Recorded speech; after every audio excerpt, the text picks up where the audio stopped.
ጤና ይስጥልኝ አድማጭ ተመልካቾቻችን በያላችሁበት የእግዚአብሔር ሰላም ይብዛላችሁ።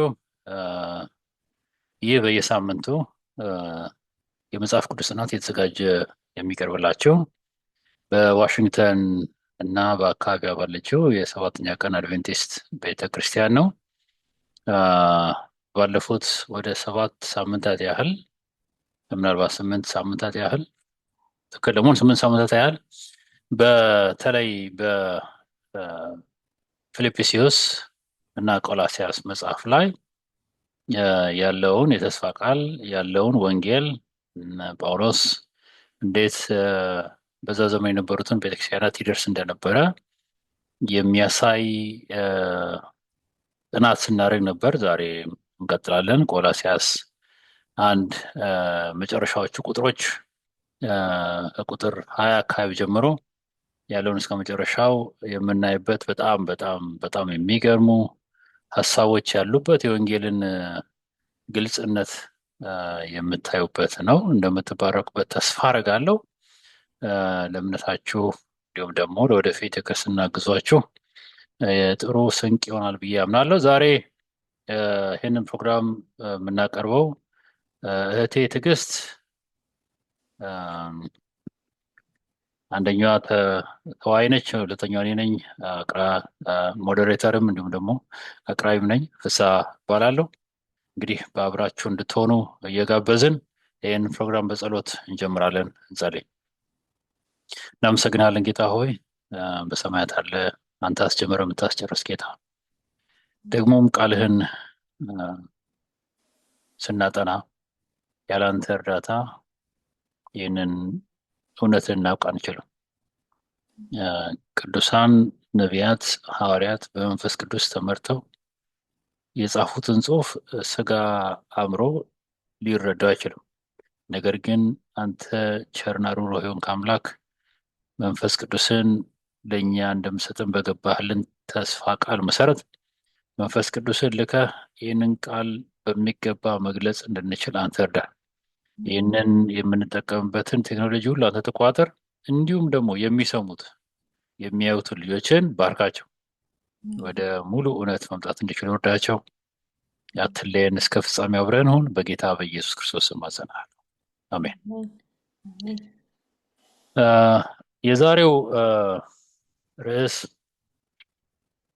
በእንግሊዝኛ ሪኮንሲሌሽን ኤንድ ሆፕ ነው የሚለው። የ9ኛው መጽሐፍ ቅዱስ ጥናት ሰንበት ትምህርት ነው። በየኳርተሩ ጥናት እናጠናለን። በአመት ውስጥ 4 ሩብ ዓመቶች አሉ። በ3 ወር አንድ ጥናት አለ። በ3 ወር አንድ ጥናት እንደዛ ያለ የሚቀጥለው በዚህ ከጃንዋሪ ጀምሮ እስከ ማርች መጨረሻ ድረስ የምናጠናው የመጀመሪያው ሩብ ዓመት ተብሎ ይታወቃል። ያንን እያጠና ያለ ነው። ቅድም ለማብራት እንደሞከርኩት የፊልጵስዩስ እና የቆላሲያስ መጽሐፍ ነው እና የዛሬ ጥናታችን በእንግሊዝኛው ሪኮንሲሌሽን ኤንድ ሆፕ ነው የሚለው። እንደው በትክክል ለመግለጽ ያህል ማስታረቅና ተስፋ የሚል ነው። ማስታረቅና ተስፋ የሚል ነው። ጥቅሱ የተወሰደው በቆሮንቶስ መጽሐፍ በሁለተኛ ቆሮንቶስ ምዕራፍ 5 ቁጥር 21 ላይ እኛ በእርሱ ሆነን የእግዚአብሔር ጽድቅ እንሆን ዘንድ ኃጢአት ያላወቀውን እርሱን ስለኛ ኃጢአት አደረገው ይላል። ኃጢአት ያደረገውን እርሱን ስለኛ ኃጢአት አደረገው። ምንድነው? የእግዚአብሔር እኛ በእርሱ ሆነን የእግዚአብሔር ጽድቅ እንሆን ዘንድ for he has made him to be sin for us who knew no sin ኃጢአት የማያውቀው ለእኛ ኃጢአት ካደረገው ካለ በኋላ እንግሊዝኛ ኪንግ ጄምስ ቨርዥን ሲናገር that we might be made the righteousness of God in him የእግዚአብሔር ጽድቅ በክርስቶስ ውስጥ እንድንሆን። ምክንያቱም በራሳችን የእግዚአብሔር ጽድቅ እንሆን የራይቸስነስ የሚለው ቋንቋ በሚገርም ሁኔታ በአማርኛ ጽድቅ ብሎ ተርጉሞታል። በእንግሊዝኛው ራይቸስነስ አንዳንድ ጊዜም ደግሞ ጀስቲፊኬሽን ወይም ጀስቲፋይድ። ለምሳሌ ታዋቂው ጥቅስ የሮሜ 3:23 ላይ በእምነት ጸድቃችኋል የሚለው ቋንቋ ጽድቅ ጀስቲፋይድ ባይ ፌዝ ነው የሚለው እና ይሄ ነገር ብዬ ለማየት ሞከርኩኝና የግሪክ ተማሪ የግሪክ ቋንቋ ተማሪ ስለሆንኩ ምንም ማለት አልችልም። ግን የሆነ ቋንቋ ተመሳሳይነት አለው። ጀስቲፋይድ የሚለው ዲኪያኦ የሚል የግሪክ ቋንቋ ነው። ራይቸስነስ የሚለው ደግሞ ዲክ አዮስ ኦናይ ተመሳሳይ የሆነ አባባል ነው። እንደውም በጥቅሱ ድራይቭ የተደረገው ኦልሞስት ተመሳሳይ ከሆነ ቋንቋ እንደሆነ ለማየት ሞክሬያለሁ። ኤኒዌይ ግን ጽድቅ የሚለው ቋንቋ በብዙዎች ዘንድ ለመረዳት የሚከብድ የሆነ የመጣበት ሁኔታ አለ። እንግዲህ ስለ ወንጌል ስለሆነ ጥቂት ሀሳቦች ወሳኝ ቋንቋ ስለሆነ ማለት ነው። በቋንቋ በንግግር ብዙ ነገሮች ሊጠፉ ይችላሉ።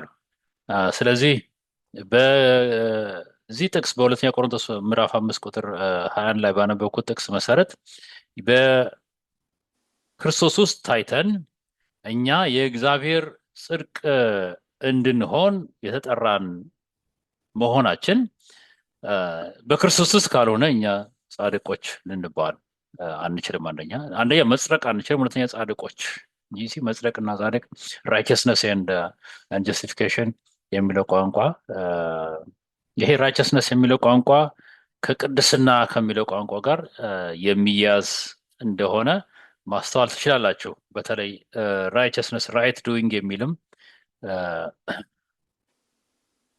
ትርጉም አለ። አሁን ይሄን ቅድም የተረጎምኩት ሀሳብ ላይ ራይቸስነስ ማለት ካራክተር ኦር አክት የሚል ትርጉም ሲኖረው ጀስቲፋይድ ግን ያው ከመዳን ጋር ረስኪው ከመደረግ ጋር የሚያዝ ሀሳብ ነው። ኤኒዌይ ወደ ዋናው ሀሳብ ስንመጣ እንግዲህ በዚህ ሳምንት ጥናታችን ከክርስቶስ ጋር ከታረቅም በኋላ እንዴት እንሆናለን የሚሉ ሀሳቦችን ጠለቅ ብለን እናያለን። በተለይ ደግሞ ጳውሎስ ከትውልድ ጀምሮ ተሰውሮ የነበረ ሚስጥር እያለ የሚናገረው ንግግሮች አሉ። እነሱን ያ ሚስጥር ምን ይሆን? እንዲሁም ደግሞ ይህ ሚስጥር የተባለው ምን ነገሮችን ያካትታል? ይህ ሚስጥር ስለ ኢየሱስ ከሚናገረው ከመልካሙ የምስራች ጋር የሚገናኘው እንዴት ነው?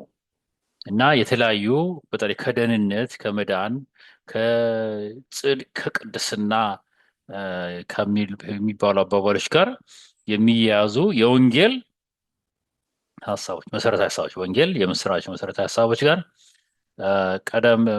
ቀጥለን የምንወያይበት ይሆናል። እንግዲህ ይህንን የሚቀጥለውን ጊዜ ለእህቴ ትዕግስት ነው የምሰጣት። የሚቀጥለው ሀሳብ reconcile from the wicked works ከክፉ ስራ መዳን ሊሆን ይችላል። ከኃጢአት ድናን የሚል አማርኛ ትርጉም አለው። እንግሊዝኛው ሳየው ግራ ስለገባኝ ነው እንግሊዝኛውን እያወራሁላችሁ ያለሁትና ጳውሎስ በተለይ በቆላሲያስ ምዕራፍ 1 ቁጥር 20 እና 22 ላይ በዚህ ጥቅስ ውስጥ ምን አይነት ሀሳብ ነው እየተናገረ ያለው? እንዲሁም ደግሞ ከእግዚአብሔር ተለይተን የእርሱ ጠላቶች ነበርን ስለመሆናችን ሲናገር ወይም ስለነበርንበት ሁኔታ ሲናገር ምን ማለቱ ነው? ይገባል። ግን እንደው እንዲነካን ተደርጎ ብናየው የኢየሱስ ሞት ይህንን ሁኔታ ሁሉ የሚለውጠውስ እንዴት ነው ከሚለው ከወንጌል ሀሳብ ጋር አያይዘሽ የሚቀጥለውን ሀሳብ ታብራሪልን ደስ ይላል። ተባረኪ። አሜን። እሺ፣ አመሰግናለሁ። ይሄ ክፍል ከኃጢአት ድነናል የሚለው ቆሎሲያስ 1:21 መጽሐፍ ቅዱስ ምን እንደሚል ላንብብላችሁ። 22 ላይ እናንተም ነውርና ነቀፋ የሌላችሁና ቅዱሳን አድርጎ በእርሱ ፊት ያቀርባችሁ ዘንድ በፊት የተለያችሁትን ክፉ ስራችሁንም በማድረግ በሐሳባችሁ ጠላቶች የነበራችሁትን አሁን በስጋው ሰውነት በሞቱ በኩል አስታረቃችሁ ይላል። አሁን ይህንንም ሐሳብ ተጨማሪ የሚደግፍ ደግሞ ኤፌሶን 5:27 ላይም እንደዚህ አለ። እድፈት ወይም የፊት መጨማደድ ወይም እንዲህ ያለ ነገር ሳይሆንባት ቅድስትና ያለ ነውር ትሆን ዘንድ ክብርት የሆነችን ቤተክርስቲያን ለራሱ እንዲያቀርብ ፈለገ ይላል። እንግዲህ የዚህን ዓለም ፍጥረት ስንመለከት በፍጥረት ጊዜ ሁሉም ነገር ንጹህ፣ ምንም ተንኮል፣ ክፉ ሐሳብ የሌለበት ነበረ። ነገር ግን ሰዎች አሁን በዚህ ምድር ላይ ስንመለከት በፊትም በነበረው ክፉ መሆናቸውን ለመረዳት ወደዛ ወደዚህ ማለት አይጠበቅብንም አይደል? በብዙ ርቀት ወደዛ መሄድ አይጠበቅብንም። በዙሪያችን በአካባቢያችን በቀላሉ ልናየው ልንረዳው የምንችለው ነው። ዜና እንኳን ከፈት አድርገን ብንሰማ የሰዎችን ክፋት በቀላሉ እንሰማለን። ከብዙ ዜናዎች ውስጥ ክፉ ነገሩ በጣም ይበዛል እና ይህንን ክፉ የሆነ ከጠላት ወይም ደግሞ ከኃጢአታችን ምክንያት የወረስነውን ክፋት ሊያድን ነው እግዚአብሔር አንድ ልጁን ስለኛ እንዲሞት የፈቀደው። ይህንንም ሁል ጊዜም በአዳምና በሔዋን እንደጀመረው የመጀመሪያውን ኢኒሼቲቭ የሚወስደው አሁንም እግዚአብሔር ነው። ምክንያቱም ልክኛ እንደጠፉ በጎች ተቅበዝብዘን ያለንበት ሁኔታ ውስጥ ነው ያለነው። ይሄ ምድር በሰይጣን ቁጥጥር ውስጥ ስለሆነ ማለት ነው። ስለዚህ እግዚአብሔር ሁሌም ለአዳምና ለሔዋን አዳምን ወዴት ነህ እንዳለው እኛንም በእያንዳንዱ ሰከንድ እያንዳንዱን ሰው ለመፈለግ ይሄዳል። ክርስቶስ እንኳን በዚህ ምድር ሲመላለስ ሰዎችን እንዴት አድርጎ ያገኛቸው እንደነበረ ታስተውላላችሁ። ናትናኤል እንዴት እንደተገናኘው፣ ራሱ ጳውሎስ እንዴት እንደተገናኘው እያንዳንዳችንን የሚገናኝ አምላክ ነው ያለን ማለት ነው። ለምን?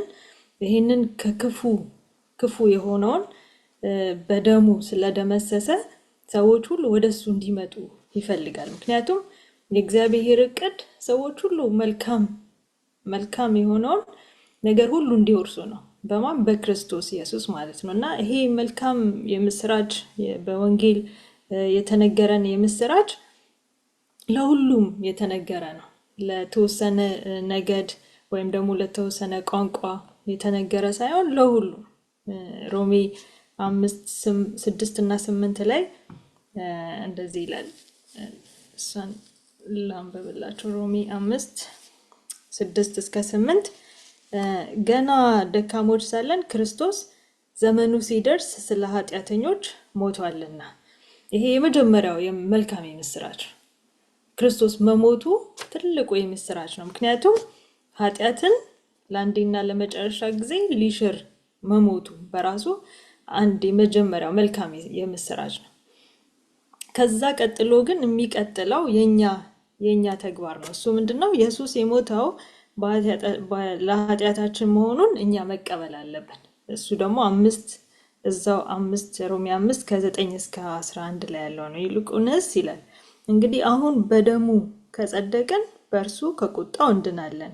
ጠላቶች ሳለን ከእግዚአብሔር ጋር በልጁ ሞት ከታረቅን፣ ይልቁንም ከታረቅን በኋላ በሕይወቱ እንድላለን። ይህ ብቻ አይደለም፣ ነገር ግን ሁሉን መታረቁን ባገኘንበት በጌታችን በኢየሱስ ክርስቶስ በኩል በእግዚአብሔር ደግሞ እንመካለን ይላል።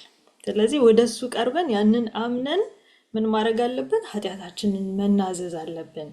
ኃጢአታችንን ተናዘን ካበቃን ደግሞ በይቅርታ እግዚአብሔር ይቀበለናል። መጠመቅ ደግሞ አለብን። እግዚአብሔር ወደ እርሱ የሚመጡትን ምን አያደርግም?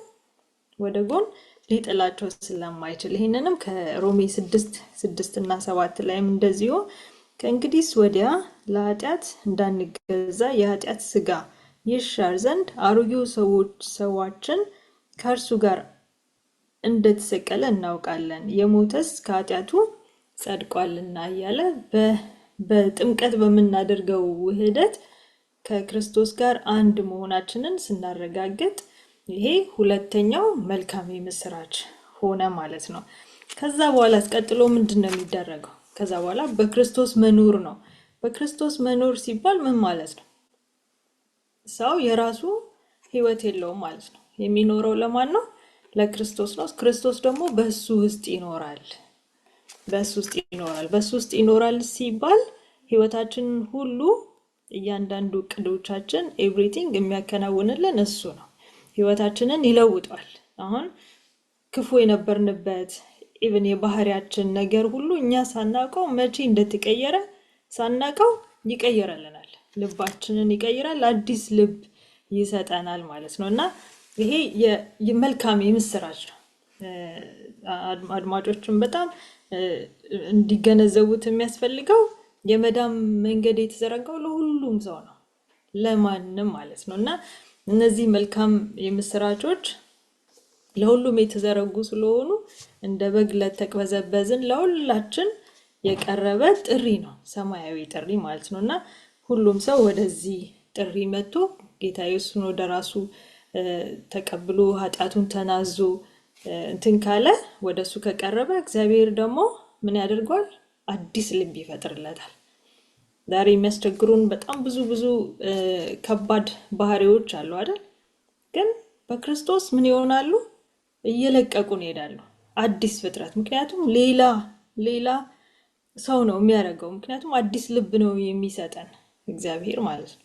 ስለዚህ በሁሉም በሶስቱም የመልካም የምስራቾች የምንረዳው ይሄንን ነው ማለት ነው። እና እነዚህን የምስራች እንትኖች ሶስቱን ስቴጆች ስናያቸው ለእያንዳንዱ ሰው የተለያየ አካሄድ አለው ማለት ነው። ሁሉም አንድ አይነት ዋን ሳይዝ ፊትስ ኦል የሚባል የለም። በቃ ኦኬ ዛሬ ተጠምቋል ክርስቶስ በሱ ውስጥ ይሆናል ብለን የባህሪ ለውጥ ዛሬውኑ ይገኛል የሚል የለም። የሁሉም ሰው አካሄድ እንደ እንትናችን የተለያየ ስለሆነ ማለት ነው። እግዚአብሔርም ሰዎችን የሚገናኘው የሚያዘጋጅበት ጊዜ የራሱ ደግሞ አሰራር አለው ማለት ነው። እና ከኃጢአት መዳናችን ታሪክ ይሄንኛው ነው ማለት ነው። የመጀመሪያው ክፍል ተባረኪ። እንግዲህ ከክፉ ስራችን ወጥተን ከእግዚአብሔር ጋር ከታረቅን ከዳንም በኋላ እናንተ ነውርና ነቀፋ የሌላችሁ ቅዱሳን አድርጎ በእርሱ ፊት ያቀርባችሁ ዘንድ በማን ፊት ነው በእርሱ የተባለው? በእግዚአብሔር አብ ፊት። ይሄ የተጣለ ከእግዚአብሔር ጋር ጥል የነበረ በኃጢአት ምክንያት በኃጢአትና መተላለፍ እግዚአብሔር ፊቱን ሸፍኖ ነበር። ነገር ግን አሁን በክርስቶስ ኢየሱስ ጽድቅ በኩል የደህንነት ስራ የቅድስና የሚባለው መጥቶ እናያለን። መጀመሪያውኑ ምን ነበር? በሀሳቦቻችን በአእምሯችን ኢነሚስ ኢን ዩር ማይንድ ነው የሚለው ባይ ዊክድ ወርክ። ስለዚህ ያዕቆብ ላይ ሲናገር ምኞት ጸንሳ ኃጢአትን ሞት ነው። ስለዚህ ልክ በመዝሙር 51 ላይ ዳዊት እንዳለው አቤቱ ንጹህ ልብን ፍጠርልኝ። ጸሎታችን ያንን እንዴት ሊያደርግ ይችላል የሚለው ይሄ ሚስጥር የተባለው ሊተነተን የማይችል የእግዚአብሔር ድንቅ አሰራር ሆኖ እናያለን። የድንጋዩን ልብ አስወግዶ የስጋ ልብ የሚሰጠው ይህ የወንጌል ክፍል ነው። የወንጌል ክፍል በመሰረቱ ሁለት ደረጃ ነው። የመጀመሪያው ደረጃ ኃጢአትን ይቅር መባል ነው። ኃጢአትን ይቅር መባል ጀስቲፋይድ። በማን ነው ይቅር የምንባለው? ክርስቶስ ኢየሱስ ጌታችን መድኃኒታችን ኢየሱስ ክርስቶስ በመስቀል ላይ ኃጢአቴን ከፍሎልኛል። ያንን በእምነት እቀበላለሁ። ክርስቶስን ተቀበሉ ማለት ይሄ ነው። አንዳንድ ሰዎች ግራ ይገባቸዋል። ክርስቶስ ተቀበሉ ማለት ይሄ ነው። የግል አዳኙ አድርጎ እሱኑ ብቻ ነው የሞተልኝ። ማንም የሞተልኝ ማንም ይሄ ነው።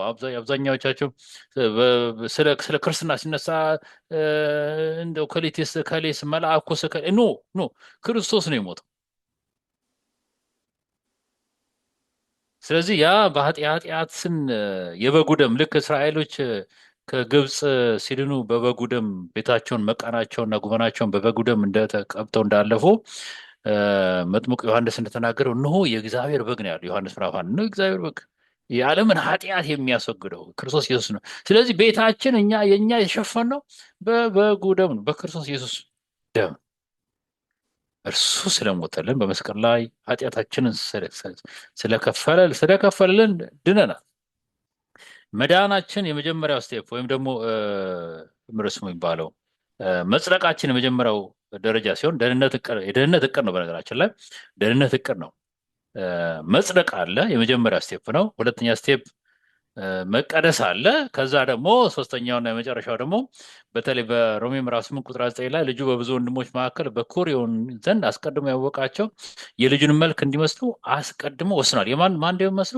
የልጁን መልክ ክርስቶስን የመምሰል የመጨረሻው ስቴፕ የክርስትና ጉዞ ነው ማለት ይህን ነው ሜላል ቆላሲያስ 1:23 ላይ በእምነት ብትጸኑ ነው የሚለው ይህኛው ክፍል 1:23 ይህም ተመስርታችሁና ተደላላችሁ ከሰማችሁትም ከወንጌል ተስፋ ሳትናወጡ በሃይማኖት ጸንታችሁ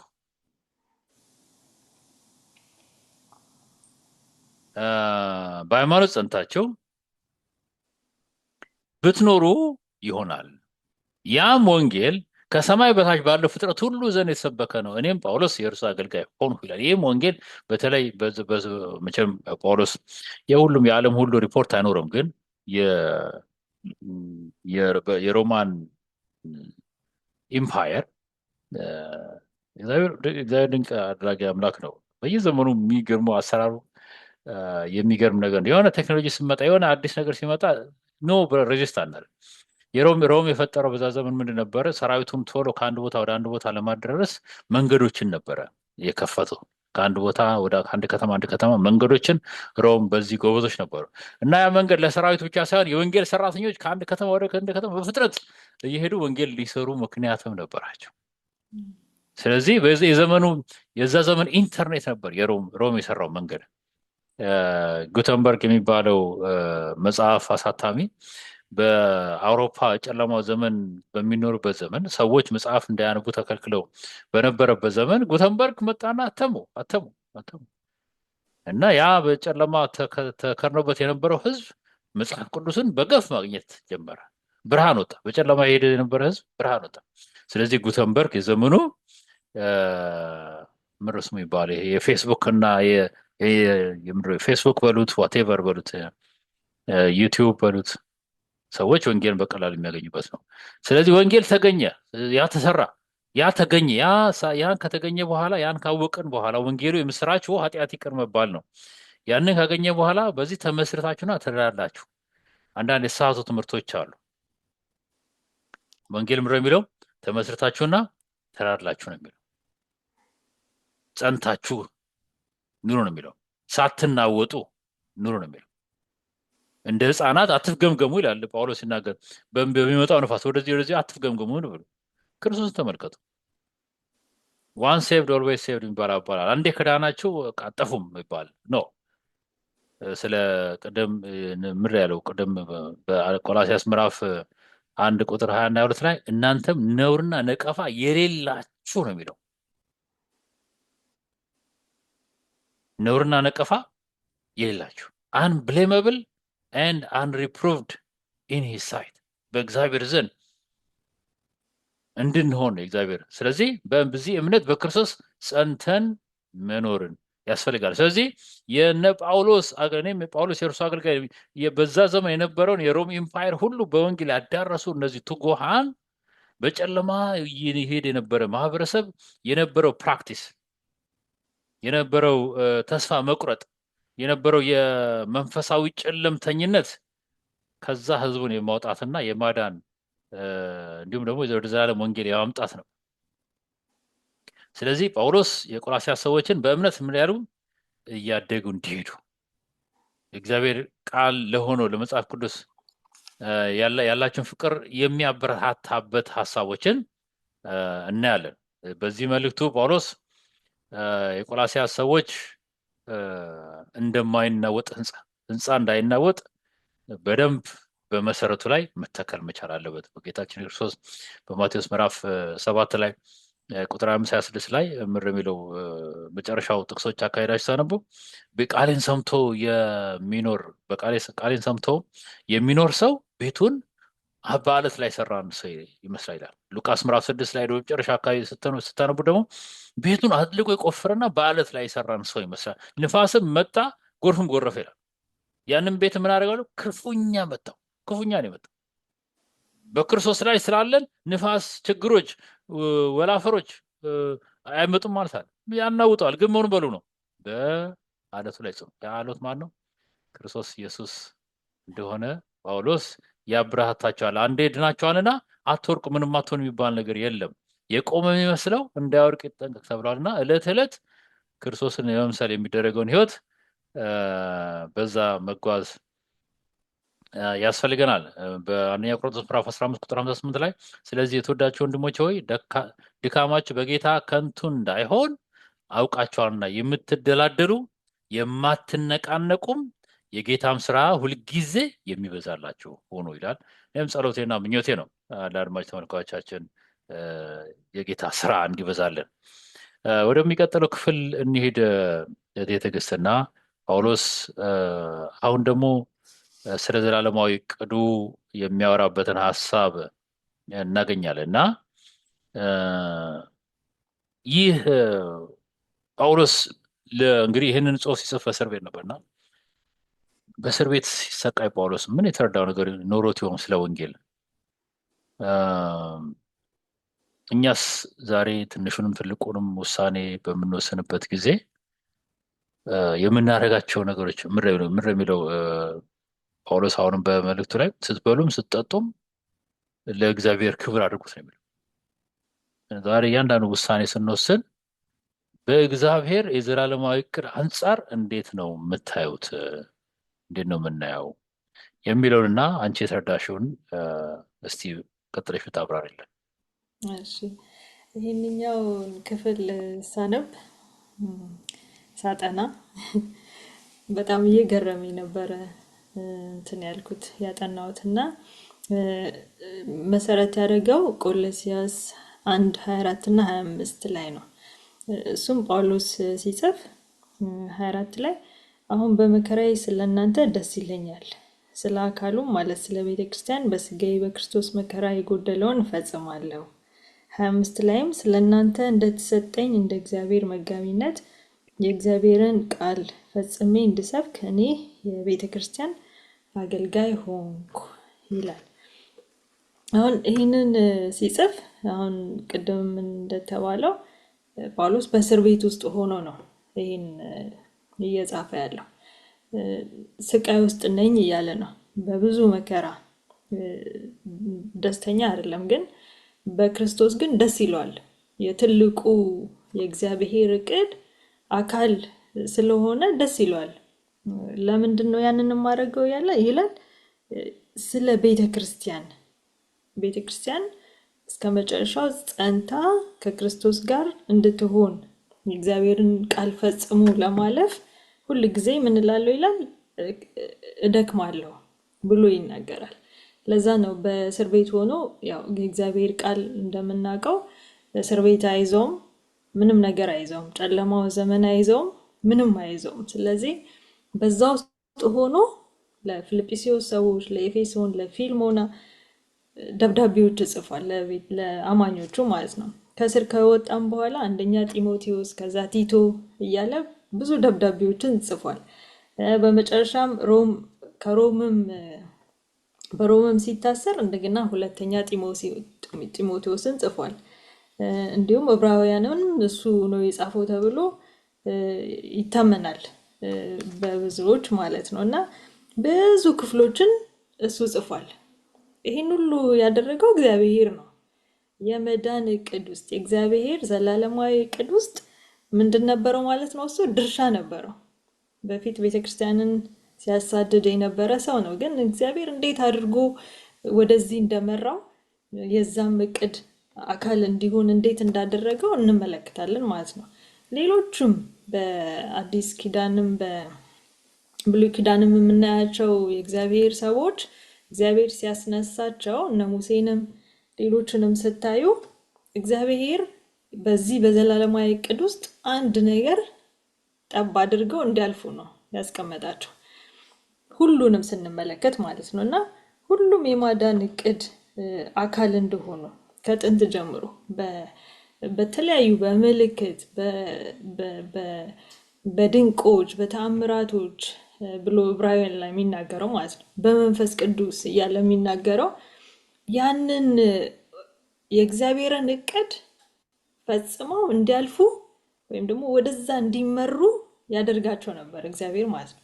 እኛ ደግሞ ዛሬ ያለን እኛ እዚህ አሁን በዘመናችን እኛ እንዴት ነው እየተመራን ያለ ነው? እያንዳንዷ ዛሬ የምንወስናትን እቅድ ትንሽም ሆነች ትልቅ እንዴት ነው ከዛ ጋር አላይን እያደረግን የምንሄደው የሚለውን እንድንመረምር ነው ይሄንኛው የሚናገረው። ብዙ ጊዜ ይሄ የአላይመንት ጉዳይ በድርጅት ደረጃ ስታዩት በድርጅት እያንዳንዱ ሰራተኛ ከድርጅቱ ስትራቴጂ ጋር ወይም ከድርጅቱ ሚሽን ጋር አላይን ካላረገ ድርጅቱ ምንድነው ሰክሰስፉል አይሆንም ምናምን ይባላል አይደል? ልክ በዛ በእግዚአብሔር ቤተክርስቲያን በትንሿ ቤተክርስቲያን ጀምረን እንኳን ስናይ እያንዳንዱ ውስጥ ያለ አባል አብሮ ከሚሽኑ ጋር አብሮ ማይሄድ ከሆነ ያ ቤተክርስቲያን አይጸናም። ብዙ ምን ይሆናል የጠብና የእንትን ሁከት መድረክ ይሆናል። ግን ሁሉም በዚህ በዘላለማዊ እቅድ ውስጥ እኔ ኮንትሪቢዩሽን አለኝ ብሎ የሚያስብ ከሆነ ምን ይሆናል? ቤተክርስቲያኗም በምዕመናኑ በኩል ታድጋለች፣ በክርስቶስ ታድጋለች፣ በፍቅር ታድጋለች፣ በእምነት ታድጋለች። ከዛ ደግሞ በእውቀት እግዚአብሔርን ሞር በማወቅ ስለ እግዚአብሔር እቅድ ስለ እግዚአብሔር ምንነት ሞር በማወቅ ታድጋለች። የመንፈስ ፍሬዎቹም ደግሞ ምን ይላሉ? ይበዛሉ ማለት ነው። እና ዛሬ እያንዳንዷን የምናረጋትን ነገር ቅድም ዶክተር እንዳለው ስንበላም ስንጠጣም ለክርስቶስ ክብር ይሁን ምንለውን መፈጸም እንችላለን። ምንም ነገር ብናረግ ምንድነው የኔ ኮንትሪቢዩሽን? ምንድነው እያረኩኝ ያለሁት? እያባከንኩ ነው ወይንስ አንድ ነገር ለሆነ እንትን የሆነ ኮንትሪቢዩት እያረኩ ሰዎችን ወደ ክርስቶስ እያመጣው ነኝ ወይ? ለዛ ነው ጳውሎስ በእያንዳንዷ የሚያረጋት ነገር የሚሰቃየው ስቃዩ እንትን የማይለው ይሰማዋል እኮ ግን ብዙ ዛሬ የምናረገው ስቃይ ወደፊት ከሚመጣው ጋር ሲነጻጸር ምንም እንደሆነ ቆጥራለሁ የሚያስብለው አመለካከት ጋር የደረሰው በክርስቶስ ነው። ምክንያቱም ትልቁን ፒክቸር ስላየ እግዚአብሔር ትልቁ እቅድ ያንን ሰማይና ምድርን ከመፍጠሩ በፊት የነበረው እቅድ በሰፊው ስለገባው በህይወቱ ያንን ያስተጋባ ነበር እና ሰዎችም ለዛ ነው ከዛ እንዳይነቃነቁ ሲያስተጋባላቸው የነበረው ማለት ነው። እና ሁላችንም ይሄንንም የምንሰማ ሁላችን እያንዳንዷ የምናረጋትን ነገር ከእግዚአብሔር የዘላለማዊ እቅድ ጋር እኔ ምን እያረኩ ነው የሚለውን እንድንጠይቅ የሚያደርግ ክፍል ነው ይሄንኛው ክፍል። ኦራይት ተባረኪ። እውነት ነው። ጳውሎስ እንደዚህ ሊጋደልለት የቻለው የዚህ ክብር ሚስጥር ምንድነው የሚለውን እንግዲህ አብረን እናያለን። አሁን በቆላስይስ ምዕራፍ 1 ቁጥር 26 እና 27 ላይ ይህም ቃል ከዘላለምና ከትውልዶች ጀምሮ ተሰውሮ የነበረ ሚስጥር ነው፣ አሁን ግን ለቅዱሳን ተገልጧል።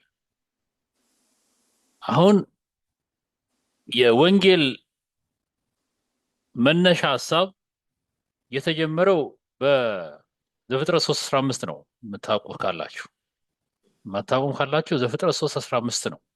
በሴቲቱ ዘርና በእባቡ መካከል ጠላትነት ነበረ። ምን ያደርጋል? የሴቲቱ ዘር ምን ያደርጋል? የእባቡን ጭንቅላት ይቀጠቅጠዋል። የእባቡ ደግሞ በተገኘ አጋጣሚ ሸኮናውን ይነክሳል። የሰው ዘር ይህንን የእባቡን ጭንቅላት የሚቀጠቅጠውን ልጅ ለማግኘት ለዘመናት ይጠብቅ ነበር። እንዳውም አዳምና ሔዋን የመጀመሪያ ልጃቸውን ሲያገኙ ቃየል ብለው ሲመሰርቱለት ያንን ወንድ ልጅ እግዚአብሔር ሰጠኝ አገኘሁት። ያ የትኛው ወንድ ልጅ? የእባቡን ራስ የሚቀጠቅጠው በሚል ነው። ስለዚህ የእባቡን ራስ የሚቀጠቅጠውን አዳምና ሔዋን ይጠብቁ ነበር። ዛት ሚንስ ከዘፍጥረት ከዛ ከውድቀት ጀምሮ ይጠበቅ ነበር።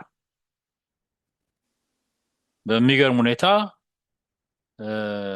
ቀሳውስት ተኝተው ባሉበት የእስራኤል ሰዎች የአይሁድ ሰዎች መሲሁ እንዲጠባበቁ የተነገራቸው ሰዎች ሳይረዱት ቀርተው እረኞች ከሩቅ አገር የመጡ እነ ሰብአ ሰገል ተገልጦላቸው አሁን ይህ ምስጢር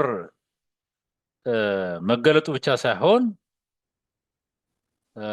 ምን ይላል ደግሞ ቁጥር 27 ላይ ቆላስይስ 1:27 ላይ ለእነርሱም እግዚአብሔር በአሕዛብ ዘንድ ያለው የዚህ ምስጢር ክብር ባለጠግነት ምን እንደሆነ ሊያስታውቅ ወደደ። ምስጢሩም የክብር ተስፋ ያለው ክርስቶስ ኢየሱስ በእናንተ ዘንድ መሆኑ ነው ይላል። To whom God would make known what is the riches of the glory of this mystery among the Gentiles. በምን ዘንድ? በአሕዛብ ዘንድ ያለው ይሄ በተለይ ለጳውሎስ በዛ ዘመን ላለ ፈሪሳዊ የሚደንቅ ነገር በሐዋርያ ስራ ላይ ጴጥሮስ በቁርበት ፋቂው ቤት ገብቶ ይጸልይ ነበር፣ ይጾም ነበር እና ተገለጠለት በአርደብላ የሚል ቃል። ብዙ ሰዎች ያንን ራሳቸው ቴዎሎጂ አንስተው አውርተው ከዛ ውስጥ ቴዎሎጂ አውጥተው የተሳሳተ ትምህርት እንደሚያስተምሩ አውቃለሁ። ወደዛ አልገባባችሁም። ግን እግዚአብሔር አስተማረው። በዛ ህልም ውስጥ ምንድን ነው እግዚአብሔር የቀደሰውን አንተ ርኩስ አትበላው ነው።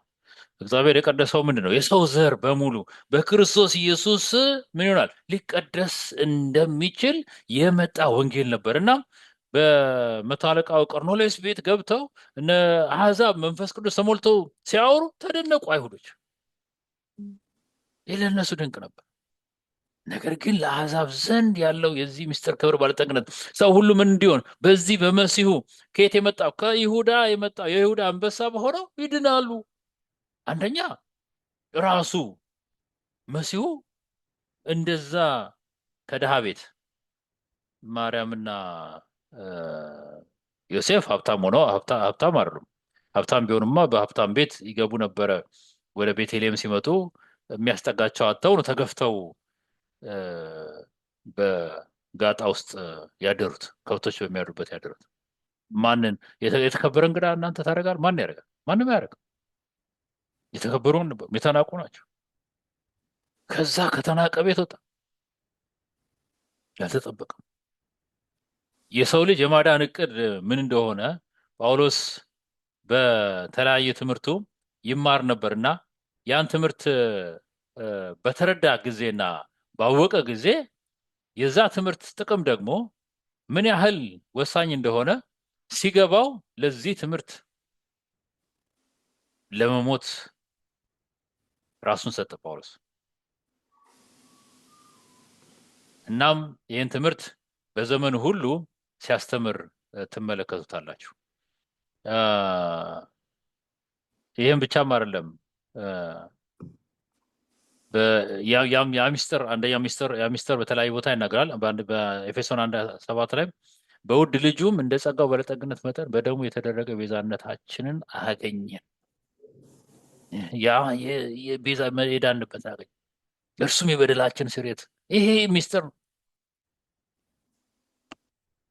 ሚላል ቁጥር 9 ላይ በክርስቶስ ለማድረግ እንደወደደ እንደ ሐሳቡ የፈቃዱን ሚስጥር አስታውቆናልና ያ ሚስጥር ነው በዘመን ፍጻሜ ይደረግ ዘንድ ያለው ሐሳቡም በሰማይና ምድር ያለውን ሁሉ ይሄ ወንጌል ምድር ላይ ለወደቀ አይደለም፣ ለዓለም ሁሉ የእግዚአብሔር መንግስት ምን እንደሚመስል ማሳያ ነው።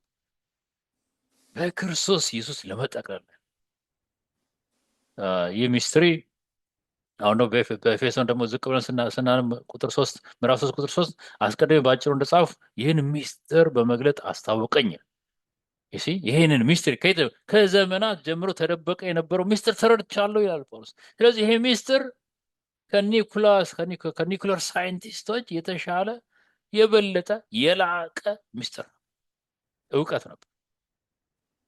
ይህን አስታወቀኝ ካለ በኋላ ይህንም ስታነቡ የክርስቶስ ሚስጥር እንዴት እንደማስተውል ልትመለከቱ ትችላላችሁ። ቁጥር 5 እና 6 ይህም አህዛብ አብረው እንዲወርሱ በአንድ አካልም አብረው እንዲሆኑ በወንጌልም መሰበክ በክርስቶስ ኢየሱስ በሆነው የተስፋ ቃል አብረው እንዲካፈሉ ለቅዱሳን ሐዋርያትና ለነቢያት በመንፈስ አሁን እንደተገለጠ በሌሎች ትውልዶች ዘንድ ለሰው ልጆች አልታወቀው ነበር፣ ዛሬ ግን ታውቋል። ያልታወቀውን አባቶች ያልተረዱትን በዚህ ዘመን ያለ ተረዳ፣ እኛ ተረዳ። እግዚአብሔር ስም የተመሰገነ ነው።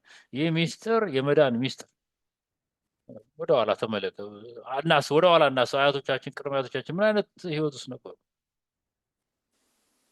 ነገር ግን እግዚአብሔር ይመስገን በልጁ በክርስቶስ ኢየሱስ ከተዋጀን በኋላ አዲስ ህይወትን አገኘ እና ይህ አንድነት አሕዛብ መዳናቸው በክርስቶስ አንድ መሆናችን ከእግዚአብሔር ጋር መታረቃችን የእግዚአብሔር ልጆች መባላችን እንዲሁም ደግሞ ያለ ነውርና ያለ ነቀፋ መኖር የምንችልበትን እግዚአብሔር አምላክ ሳይሰስት የመለኮቱ ባህሪ ተካፋዮች እንድንሆን መንፈስ ቅዱስን ሳይቀር የሰጠበት ልጅ ኢየሱስ ክርስቶስን ሰጠ። አሁን መንፈስ ቅዱስ ምንድን ሰማይ እኮ የሰውን ዘር ለማዳን ያስቀረው ምንም ነገር የለም፣ ሁሉን ነገር አድርጓል። ስለዚህም ይላል ጴጥሮስ ሲናገር በአንደኛ ጴጥሮስ ምዕራፍ 1 ቁጥር 12 ላይ ይህን ነገር እንኳን መላእክቱ ሊመለከቱ ይመኛሉ። ምኑ ያ ፉልፊልመንቱ ሙላቱ የወንጌል ሙላት በሰው ዘር ላይ ሲታይ ለማየት ይመኛሉ። ይህ ሚስጥር ተተንትኖ የሚያልቃል። ሚስትሪ ነው የሚለው ወንጌሉ ቃሉ ራሱ ሚስትሪ ነው። ሲክሬት አይደለም እንግሊዝኛ የሚለው ሚስትሪ ነው የሚለው። ሚስትሪ ማለት ተተንትኖ መረዳት የማይቻል ሰው እንዴት ነው ድንጋይ ልብ እንዴት ነው ስጋ ልብ ሊኖር የሚችለው? ክፉ ሰው እንዴት ነው ሊለወጥ የሚችለው? እንዴት ነው? ማንም ሊያውቀው አይችልም። ግን እግዚአብሔር በድንቅ አሰራሩ ይቀይራል። ኃጢአተኛ የነበረን ሰው፣ ነፍሰ ገዳይ የነበረን ሰው፣ አመንዝራ የነበረን ሰው፣ ሌባ የነበረን ሰው፣ ውሸታም የነበረን ሰው ይቀይራል፣ ያድነዋል፣ ይመልሳል፣ አዲስ ሰው ያደርገዋል። ይህ ሚስጥር የተገለጠ በአእምሯችን ከእግዚአብሔር ዘንድ የተጣላ የነበረን አዲስ ሰዎች የሆንበትን ሚስጥር የምናይበት ነው። እንግዲህ በዚህም ወንጌል ውስጥ እንግዲህ ሌላው መገለጥ ያለበት ታላቁ ተጋድሎ ነው። ይህን ሚስጥር እንግዲህ ለሁላችን የመዳንን እቅድ በነፃ እንደሰጠን እንድናስብ ነው። በዚህ በወንጌል ስራ ውስጥ ከክርስቶስ ኢየሱስ ውጭ ሌላ እንደሌለ ደግሞ መታወቅ አለበት። ክርስቶስ ኢየሱስን መሰረት ያደረገ ነው የማዳን የደህንነት እቅድ። ከዛ ውጭ ሌላ ማንም የለም። እንግዲህ ታላቁ ተጋድሎ ምንነትንም እንደዚሁ በሚቀጥለው ሀሳብ ላይ ለማሳየት ሞክራል ጳውሎስ እና እቴ ትዕግስት በዚህ ላይ የምትይው ነጥብ ካለ? በታላቁ ተጋድሎ ምንነት ላይ እስቲ ቆሎስይስ 1:28 እና 29ን እናንብበውና እኛም በክርስቶስ ፍጹም የሚሆን ሰውን ሁሉ እናቀርብ ዘንድ ሰውን ሁሉ እየገሰጸን ሰውንም ሁሉ በጥበብ ሁሉ እያስተማረን የምንሰብከው እርሱ ነው ይላል። ከዛ 29 ደግሞ ለዚህም ነገር ደግሞ በእኔ በኃይል እንደሚሰራ እንዳሰራሩ እየተጋደልኩ እደክማለሁ ይላል ጳውሎስ። እዚህ ጋር አስተውላችሁት ከሆነ ሰውንም ሁሉ እያለ 3 ነው ያነሳው።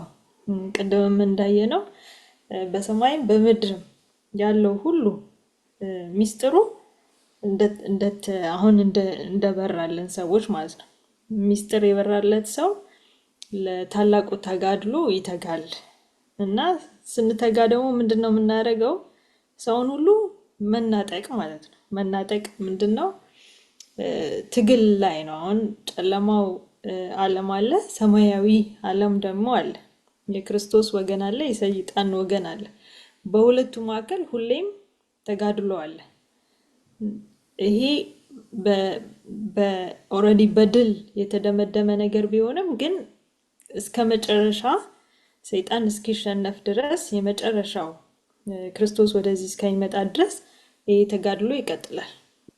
ስለዚህ በዚህ ተጋድሎ ውስጥ ሰዎችን ወደዚህ ይሄ ሚስጥር የተገለጠው ሚስጥር ልክ እንደ ጳውሎስ እንደበራለት ለኛም እንደበራልን ለሌሎችም በርቶላቸው ከዛ ጨለማ ዓለም ውስጥ እንዲያመልጡ የኛን ስራ እንድንሰራ እንድንታገል እሱ እዚህ ጋር ጳውሎስ እንደሚለው እኔ በኃይል እንደሚሰራ እንደ አሰራሩ እየታገልኩ ደክማለሁ እንዳለው ሰዎችን ከዛ ውስጥ ለማውጣት ነው እዚህ ጋር እየተናገረ እየገሰጽን ይላል። እየገሰጽን በጥበብ ሁሉ እያስተማረን ሰዎች ዝም ብለው ከዛ ውስጥ የሚወጡ አይደሉም። ከተሳሳተ ትምህርታቸው ሊነገራቸው ይገባል። ይሄ የተሳሳተ ትምህርት ነው። የእግዚአብሔር የመጀመሪያው እውነተኛውና ትክክለኛው ትምህርት ጌታ ኢየሱስ ለደቀ መዛሙርቱ ያስተማራቸው ከዛም ለእኛም ደግሞ ዛሬ የተቀመጠልን የመጽሐፍ ቅዱስ ቃል እውነተኛው ይሄ ነው የሚለውን ማስተማርና ሰዎች ደግሞ ሲሳሳቱ ወደ ቦታቸው መመለስ መገሰጽ የእሱ ስራ ነበር ማለት ነው። እዚህ ጋር ለምሳሌ ሐዋርያት ስራ 29:31 ላይ ለመንጋው የማይራሩ ጨካኞች ተኩላዎች እንደሚነሱ ይናገራል። የተመረጡትን ሁሉ ወደኋላ የሚስቡ ደቀ መዛሙርትን ወደኋላ የሚስቡ ጠማማ ነገርን የሚናገሩ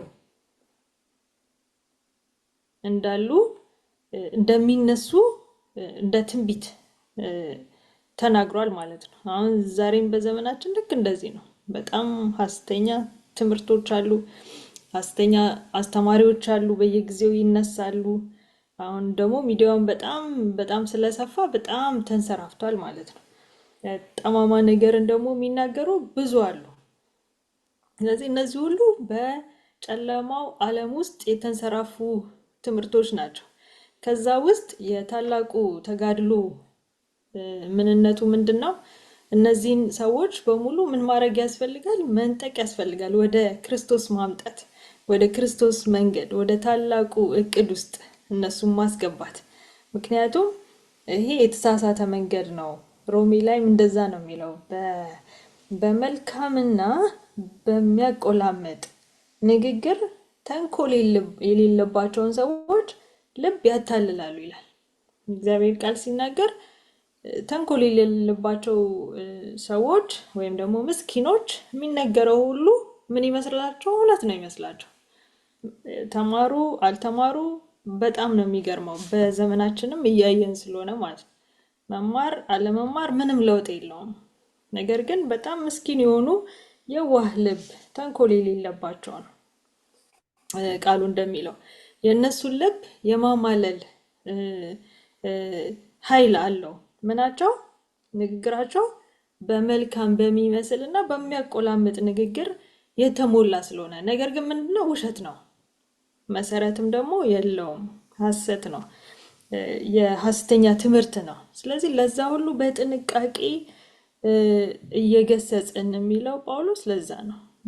በጥንቃቄ እየገሰጽን በፍቅር ሰዎችን ወደ እውነተኛው መምራት አለብን የሚል ክፍል ነው ያለው ይሄንኛው ክፍል። እውነት ነው። ምንድን ነው የሚለው? እኛም በክርስቶስ ፍጹም የሚሆን ሰውን ሁሉ እናቀርብ ዘንድ ወንጌል ሰውን የምናጠኬት ከጨለማ ወደሚደነቅ ብርሃን ያመጣን የእርሱን በጎነት እንድናገር፣ አንደኛ ጴጥሮስ ላይ ያለ ሀሳብ የእርሱን በጎነት እንድናገር የንጉሥ ካህናት ቅዱስ ሕዝብ አድርጎ ነው የጠራነው። ምን ከጨለማ ወደሚደነቅ ብርሃን። ስለዚህ ምን አለ ማለት ጨለማ አለ፣ ብርሃን አለ። በዚህ ውስጥ ምን አለ? ተጋድሎ አለ፣ መነጣጠቅ አለ። ጨለማው ከብርሃን ሰዎችን ሊወስድ ይፈልጋል፣ ሊጥል ይፈልጋል። ምን ጥያቄ የለው። የቆሚ መስለው እንዳይወርቅ ይጠንቀቅ የተባለው ለዛ ነው። ከጨለማ ደግሞ በብርሃን እንዳለ የብርሃን ህይወት የተሻለ ህይወት መሆኑን ማሳየት አለብን ለጨለማ ውስጥ ላሉ ሰዎች። ይሄ ነው ወንጌሉ። በዚህ ውስጥ እነዚህ የጨለማው ገዢ በቀላሉ ይመለቃል። ነገር ግን ከኛ ጋር ያለው ኃይል የክርስቶስ ኃይል ደግሞ ጉልበት ሁሉ ለክርስቶስ ኢየሱስ እንዲንበረከክ ታዟል። ማንም ማምለጥ አይችልም ከክርስቶስ ኃይል ውጭ። እኛ ደግሞ በዚህ ኃይል መውጣት መቻል አለብን። ምን የሚለው? ፍጹም የሆነውን ሰው እናቀርብ ዘንድ። ምን አይነት ሰው ይፈልጋል? ፍጹም የሚሆን ሰው እናቀርብ ዘንድ ምን እናደርጋለን? ሰውን ሁሉ እየገሰጽን። ከምንድን ነው የምንገሰው? ከክፉ መንገዱ መመለስ። ለሰው መልካም የምትመስል መንገድ አለች ይላል አይደል? የምሳሌ መጽሐፍ ላይ ምሳሌ 14 ላይ ለሰው መልካም የምትመስል መንገድ አለች፣ ፍጻሜዋ ግን የሞት መንገድ ነው። ስለዚህ ሰውን ብዙ ሰዎች ስትነግሯቸው ወደ ክርስቶስ ተመለሱ፣ እየሄድክበት ያለው ጉዞ ጥሩ አይደለም፣ ጥፋት ነው እያመጣበት ያለው ብላችሁ ስትነግሩት አንተ እና እኛን እንደ ፋራ እንደማያውቅ እንደ ሞኝ የሚቆጥር ብዙ ሰው እንዳለ ምንም ጥያቄ የለው። አንዳንዶቹ ሄደው ከረጅም ጊዜ በኋላ የሚጸጸቱና የሚያዝኑ የሚመለሱ፣ አንዳንዶቹ ደግሞ ፖይንት ኦፍ ኖ ሪተርን ላይ የሚደርሱም አሉ። ሊመለሱ የሚያሳዝን ነገር ነው። ምንም የኃጢአት ህይወት ክርስቶስ የሌለው ህይወት ደስታ የለው፣ ውሸት ነው። ሄዶ ሄዶ ጥፋት ነው ያለው። ስለዚህ ምድር የሚለው በጥበብ ማስተማር ያስፈልጋል። የተሻለ ህይወት ወደዚህ እንዳለ ማየት ያስፈልጋል። እኛም የምንጠራ ሰዎች ደግሞ የምናጉረመርም ሳንሆን ደስተኞች፣ ሁል ጊዜ ደስ ይበላችሁ እንዳለ ጳውሎስ፣ ደስተኞች ሰዎች እኛን አይተው ደስተኛ ነሽ ዛሬ ምን አገኘሽ፣ ደስተኛ ነህ ዛሬ ምን አገኘ ሊሉን የሚገባ ህይወትን መኖር አለብን። ያንን ማግኘት በራሳችን የምናደርገው አለ። ምንድን ነው የሚለው ጳውሎስ እዚሁ ላይ ቆላስይስ 1:29 ላይ ሲናገር፣ ስለዚህ ነገር ደግሞ በእኔ በኃይል እንደሚሰራ እንደ አሰራሩ እየተጋደሉ እደክማለሁ። መጋደል አለ ማለት ነው። በዚህ በታላቁ ተጋድሎ ማለት በክርስቶስና በዲያብሎስ መካከል የሚደረግ ተጋድሎ ነው። ያ ውጊያ እየተካሄደ ያለው በዚች ምድር ላይ ነው። በዚህ ምድር ላይ ነው። ይህንን ዓለም የዚህ ዓለም ገዢ ሲባል ይሄ ዓለም የትኛው ነው? ብዙ ሰዎች ይሄ ምድርን ይመስላቸው ኖ አይደለም። ዓለም የዚህ ዓለም የሚለው ቋንቋ በአንደኛ ዮሐንስ ምዕራፍ 2 ቁጥር 15 ላይ በዚህ ዓለም ያለው የአይን የስጋ ምኞት፣ የአይን አምሮት እና በገንዘብ መመካት፣ ይህንን ሲስተም የቀረጸው ዲያብሎስ ነው። የዚህ ገዢ ነው። ዓለም ደግሞ የሚተዳደረው በዚህ ሲስተም ነው። ክርስቶስ ደግሞ ምድሪቷን ፈጥሯል፣ ሰውን ፈጥሯል፣ በእርሱ ኢሜጅ ፈጥሯል። ኖ አይቻልም የሚለው አለ። ዲያብሎስ ደግሞ ይህን ያስታውቃል። ለእሱ ለዲያብሎስ ትምህርት የሚወሰዱና የሚታለሉ ወደ ዲያብሎስ ይሄዳሉ። በክርስቶስ ትምህርትና በንጽህና ለመቃወም የሚፈልጉ በስጋ ምኞት፣ በአይን አምሮትና በፕራይድ ኦፍ ላይፍ በገንዘብ መመካት ላይ መኖር አልፈልግም የሚል ሰው ካለ ደግሞ ወደ ክርስቶስ ይመጣል። ስለዚህ በእነዚህ በሁለት ኃይላት መካከል ውጊያ አለ። እኛ ዛሬ የትኛው ውጊያ የትኛው ላይ ያለ ነው? ወደ ክርስቶስ ስንመጣ ክርስቶስ የሚሰጠው አንድ ኃይል አለ። መጽሐፍ ቅዱስ የሚለው በእኔ ኃይል እንደሚሰራ እንዳሳር መጠን ጳውሎስ ውስጥ የሚሰራው ያ ኃይል ምንድን ነው? በግሪክ ቋንቋ ዱናሚስ ይለዋል።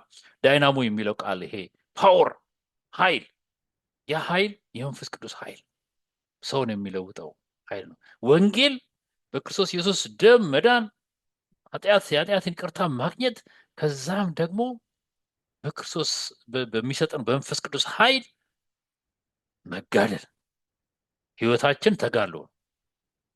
ክርስትና አልጋ ባልጋ አይደለም መንገዱ። ክርስትና ብዙ ዝቅታና ብዙ ከፍታ ያለው ህይወት ነው። ነገር ግን ጌታ እንዳለ ሁሌ ከእናንተ ጋር እንዳለ በዚህ ምር ቢለው በሰዓት ውስጥ ባለፋችሁ ጊዜ ይላል። ከሰዓት ውስጥ አላወጣችሁም አላለም። በሰዓት ውስጥ ባለፋችሁ ጊዜ እኔ አብሬያችሁ እላለሁ። በውሃ ውስጥ ባለፋችሁ ጊዜ ውሃ ያሰጥማችሁ አብሬያችሁ እላለሁ። በውሃ ውስጥ ግን ውሃ ውስጥ ሳትገቡ ልብሳችሁ በስብሳል አይልም። ማለፍ ያለብን እናልፋለን። ምናልባት በውስጣችን ያልወጣ በእሳት ውስጥ ማለፍ ያለበት ያልፋል ሁሉም ሰው። እንዳውም የእሳት ጥምቀት ብዙ ሰዎች ይሳሳታሉ። የእሳት ጥምቀት የመንፈስ ቅዱስ ጥምቀት ነው። ኖ የእሳት ጥምቀት የመንፈስ ቅዱስ ጥምቀት አለ። ሰው በፕሮብለሞች በቻለንጆች ውስጥ እያለፈ ክርስቶስን ፍጹም የሚሆነውን ሰውን እናቅርብ የሚለው ጳውሎስ ይሄ ሁላ አለ። የውሃ ጥምቀት አለ፣ የመንፈስ ቅዱስ ጥምቀት አለ፣ የእሳት ጥምቀት አለ። ሰው ትምክቱን፣ ትዕቢቱን፣ ጉራውን የሚያራግበት ድካሙን፣ ፍራቻውን፣ ስጋቱን የሚያስወግድበት ነው የእሳት ውስጥ በዚህ የተጋደልን። ነገር ግን ጌታችን ይህንን ኃይል እየሰጠን እንድናድግ የሚያደርገን ህይወትን የተሰጠን እንደሆነ ማወቅና መረዳት ያስፈልጋል። እንግዲህ ተመልካቾች እና አድማጮች እግዚአብሔር ይቀበላል በክርስቶስ ኢየሱስ ተስፋም ሰጥቶናል። ይህም ተስፋ የዘላለም ተስፋ ነው። ይህ የወንጌል ተስፋ የመዳን ተስፋ ሐሴት እንድናደርግበት የጠራንበት ተስፋ ነው። ይህ ተስፋ ደግሞ ለሁሉም ሴት፣ ወንድ፣ ረዥም፣ አጭር፣ ወፍራም፣ ቀጭን፣ ነጭ፣ ጥቁር የሚባል ነገር የለም። ለሁሉም የተሰጠ ተስፋ ነው። በክርስቶስ ኢየሱስ ደም መዳን፣ በመንፈስ ቅዱስ መጠመቅ፣ በቅድስናና በጽድቅ ህይወት መመራት፣ ከእግዚአብሔር ጋር እንታረቃለን። ተስፋ አለን። ያ ተስፋ ደግሞ አንደኛ እዚሁ በምድር ላይ ያለን ራሱ የሰላም የሆነ ተስፋ የመንፈስ ቅዱስ ፍሬዎች አሉ ገላትያ 5:22 ላይ እነዛን ፍሬዎች ማፍራት ደስታ ነው፣ ሰላም። ከዛም ደግሞ የዘላለም ህይወትን ተስፋ ተሰጥቶናል። ሰው ያጣውን አዳም የተሸነፈበትን በክርስቶስ ኢየሱስ አሸንፈን በመንፈስ ቅዱስ ኃይል ተሞልተን አሸንፈን ያንን የሰጠንን ተስፋ እንድንወርስ ያለው ወንጌል ቃል ነው። እንግዲህ አድማጭ ተመልካቾቻችን በዛሬው ውይይት እንደተባረካችሁ ተስፋ አደርጋለሁ። ጥያቄ ካላችሁ ጥያቄያችሁን በዩቲዩብ ፔጃችን ላይ ማቅረብ ትችላላችሁ። ምንችለውን ያህል ወደ እናንተ እንደርስና ለመመለስ እንሞክራለን። እንግዲህ እግዚአብሔር በዚህ ቃል እንዲባርካችሁ ጸሎታችንና ምኞታችን ነው። በሚቀጥለው ፕሮግራም እንግዲህ እስክንገናኝ በሰላም እንድትሆኑ በዚህ አጋጣሚ እንሰናበታችኋለን። ፕሮግራማችንን በጸሎት ነው የጀመርነው፣ በጸሎት እንዘጋለን። እህታችን ትዕግስት ትጸልይልናለች። እሺ። እግዚአብሔር አባታችን እናመሰግናለን። እነሆ ይህንን ያማረ ጊዜ አዘጋጅተልን እነሆ ሁለት ሆነን ጌታ ሆይ እንደ ተስፋ ቃልህን ስናጠና አብረን ስለነበርክ ነው። በመስመርም ደግሞ ይህንን እድል አግኝተው ይህን ፕሮግራም መክፈት የቻሉ መስማት የቻሉ ሁሉ እንድትባረካቸው ቅዱስ አባት ሆይ ለቃልህ እነሆ ፍላጎት እንዲኖራቸው ወደ አንተም እንዲመጡ በፊት ያላዩበትን ሁሉ ጌታ ሆይ መንገድ ሁሉ እንድታሳያቸው የበለጠ ቃልህን አንብበው ወደ አንተ ጌታ ሆይ አንድ እርምጃ እንዲራመዱ እንድትረዳቸው መልካም ፈቃድ ይሁን።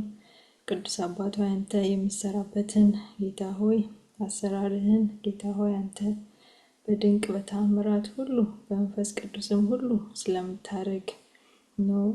መንፈስ ቅዱስን በእያንዳንዳችን ላይ እንድታወርድልን እውነት እምነትን እንድታበዛልን አንተን የማወቅ ጥበብን እንድታበዛልን ቃልህን የምንወድ ለሌሎችም ደግሞ ማስተላለፍ የምንችል መልካም ልጆች እንድታረገን ከሁሉ በላይ ደግሞ ጌታ ሆይ ፍቅርን እንድታበዛልን ለሌሎችም ለአንተም ያለን ፍቅር እጅግ አድርገህ እንድታበዛልን እንለምናለን። ቀሪውን ሰዓታት ሁሉ አንተ አብረህን ሁን። ስላደረክልን ስላስተማርከን ሁሉ እናመሰግናለን። በኢየሱስ ክርስቶስ ስም አሜን። አሜን።